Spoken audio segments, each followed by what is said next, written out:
Shalom dan selamat pagi, selamat hari Minggu. Jumpa dengan saya Pendeta Ponco. Kita akan bersama-sama mendengar firman dan merenungkannya di pagi ini sebelum kita berangkat beribadah bersama dengan keluarga. Mari kita berdoa terlebih dahulu.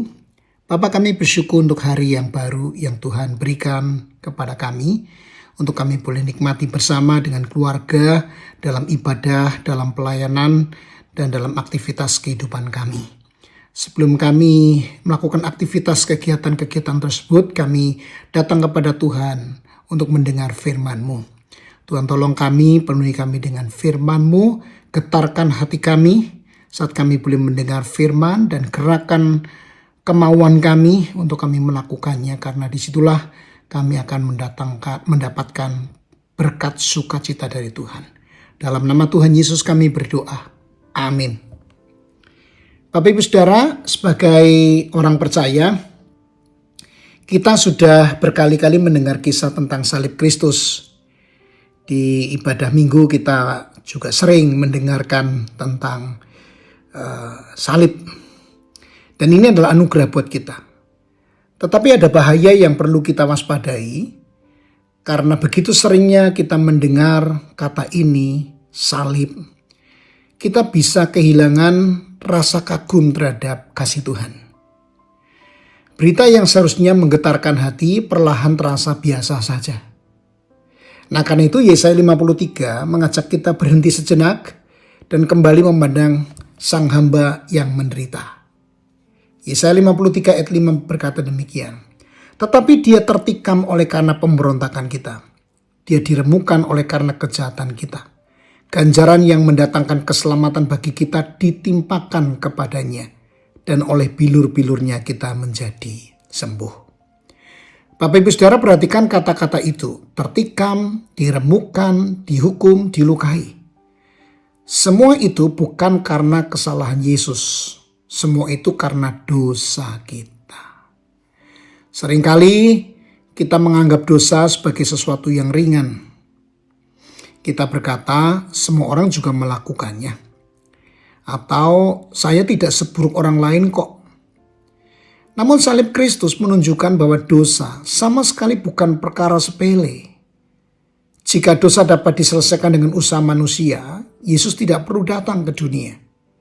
Jika dosa bukan masalah yang serius, anak Allah tidak perlu menderita sampai mati di kayu salib. Tetapi justru karena kasihnya yang begitu besar, Yesus rela mengambil tempat kita. Dia menanggung hukuman yang seharusnya kita terima, supaya kita memperoleh pengampunan, damai sejahtera, dan hidup yang kekal. Jadi Bapak Ibu Saudara yang dikasihi Tuhan, semakin kita memahami betapa beratnya dosa kita, semakin kita akan mengagumi betapa besar kasih karunia Kristus. Salib bukan sekedar kisah yang kita hafal, melainkan kabar sukacita yang setiap hari menghidupkan iman kita. Hari ini kita kembali memandang salib dengan hati yang penuh syukur. Jangan sampai kita kehilangan kekaguman terhadap kasih Tuhan. Sebab di sanalah kita melihat kasih yang tidak terukur dan anugerah yang tidak ternilai. Mari kita berdoa.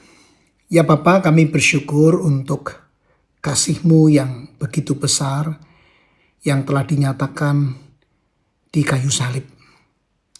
Jujur kami seringkali terlalu familiar dengan hal ini.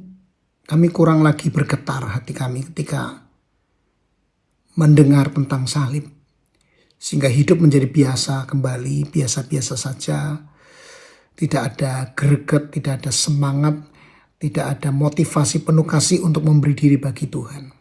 Ampuni kami kalau kami kurang menghargai salib, kurang mengingat pengorbanan Tuhan, kurang mengingat kasih Tuhan yang begitu besar sehingga hidup menjadi biasa-biasa saja. Tuhan tolong kami hari Minggu ini kami bisa beraktivitas, menjalani hidup bersama keluarga dan mengambil waktu khusus untuk beribadah bersama di gereja. Tuhan berkati kami semua. Di dalam nama Tuhan Yesus kami berdoa, kami mengucap syukur. Amin. Selamat hari Minggu dan selamat beribadah dan juga melayani Tuhan.